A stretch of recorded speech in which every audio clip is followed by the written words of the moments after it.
What's going on, everybody? Time for a little Jays talk. I missed a couple games there where I was unable to do updates afterwards, but I've been, for the most part, watching along. I haven't caught, all 9 innings of many of the games.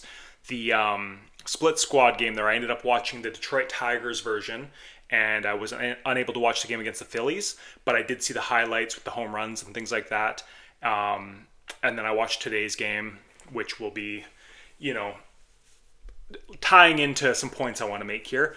I'm just a fan, obviously, like all of you are, so I don't pretend to know anything more than that. I would just like to give my input on how the players have looked so far and how I see, more specifically, the bench lining up, because I think that there's 8 spots that are pretty well guaranteed in terms of the everyday players.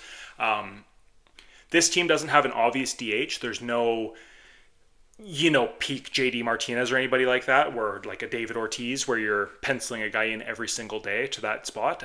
So I consider the DH essentially a bench spot at this point. So the 8 spots I see: catcher, Alejandro Kirk; first base, Vlad Guerrero Jr., second base, Andres Jimenez; shortstops, Bo Bichette; third base will be Ernie Clement, I'm 95% sure. Left field, we'll call it Santander, and that's where the DH spot kind of plays into this. Center field, Dalton Varsho; right field, George Springer. I feel like those are the 8 spots for opening day that are penciled in. I know a lot of people may scoff at George Springer's name, but he realistically is our best option there. He's getting paid $25 million.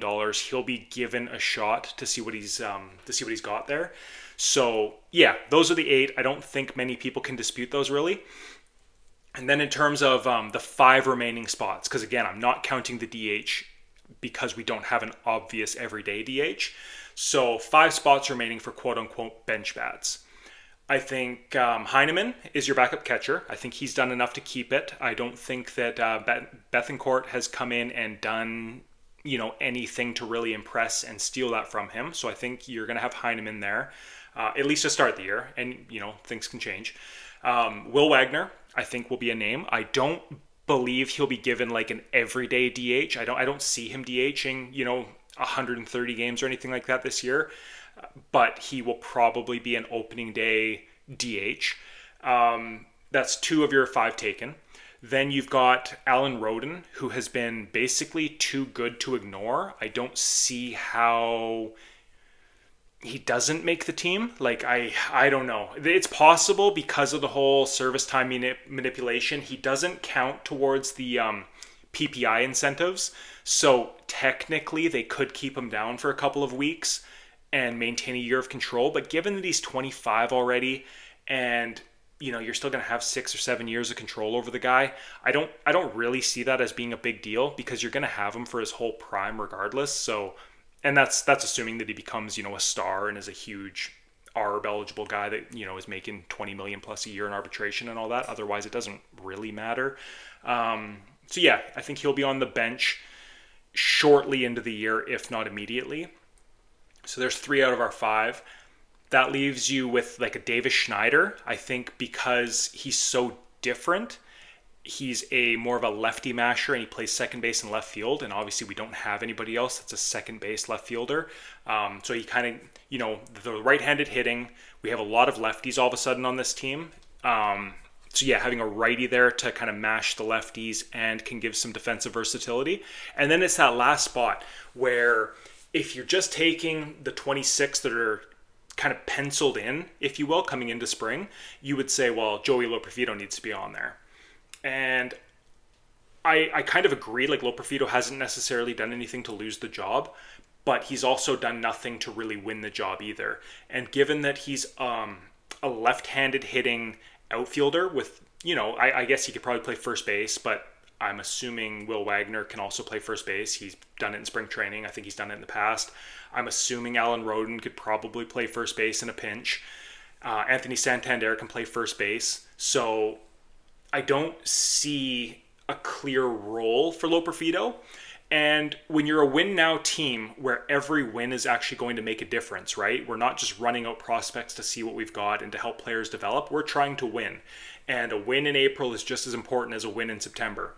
So I'm thinking Alan Roden may replace that Joey Loperfido spot on the bench through really no fault of his own in Joey Loperfido's case.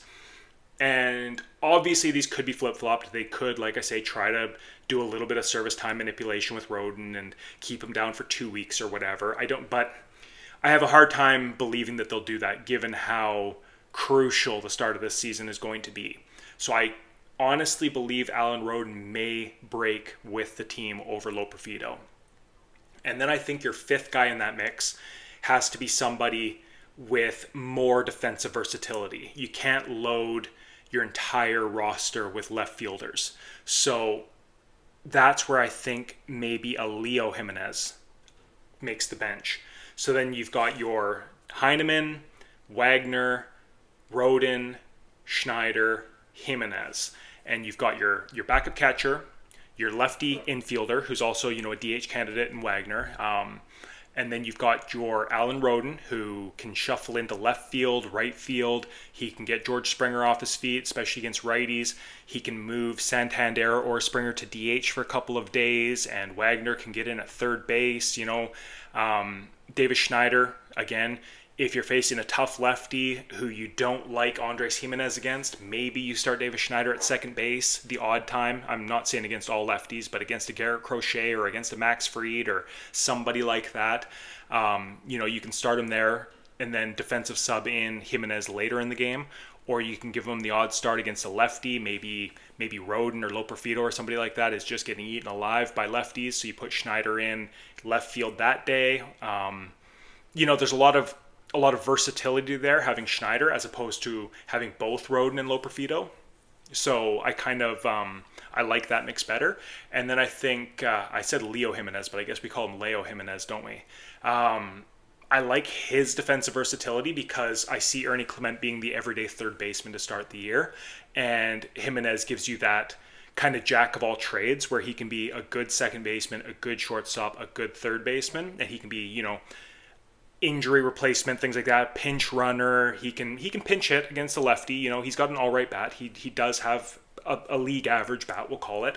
So just in terms of like positional flexibility, bench efficiency, matchups, that's kind of the way that I'm seeing it going right now. I don't think Stuart Baroa has done enough to earn a spot, even though he's looked pretty good.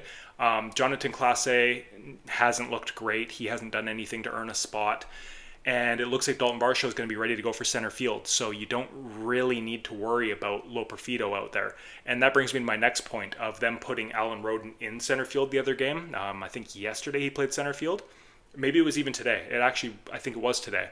So I believe with that move, even though it seems inconsequential and you could say it's spring training, I believe getting him reps in center field has a reason. That's just my own personal take on it. So I think they're weighing out bringing up Alan Roden with the squad out of spring training, and we'll see him be like a fourth outfielder who gets regular at-bats at left field, gets a couple DH games, and depending on how everyone's hitting, potentially rather quickly works his way into an everyday role, kind of how we saw Spencer Horwitz do it last year. I can honestly see that happening, in May or something like that, like quite early on.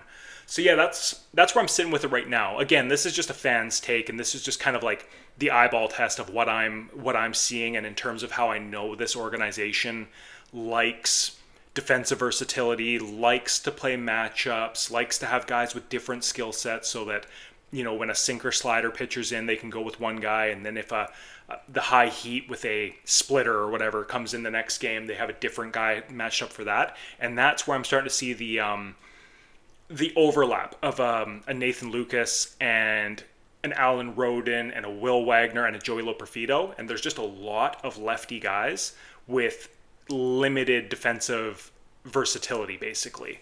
So yeah, that's what I'm seeing for the regular position players at this point. Let me know in the comments below what you guys are thinking. Do you disagree with any of these picks? Is there anybody that I may be forgetting? Do you think Miles Straw is making the team? I wouldn't give him a 0% chance, but I think the way Alan Roden is playing, I think he's probably pushing out some of these other guys that might have had a shot. Yeah, let me know your thoughts below. I'd love to hear from you guys. Okay, we'll talk to you later. Bye-bye.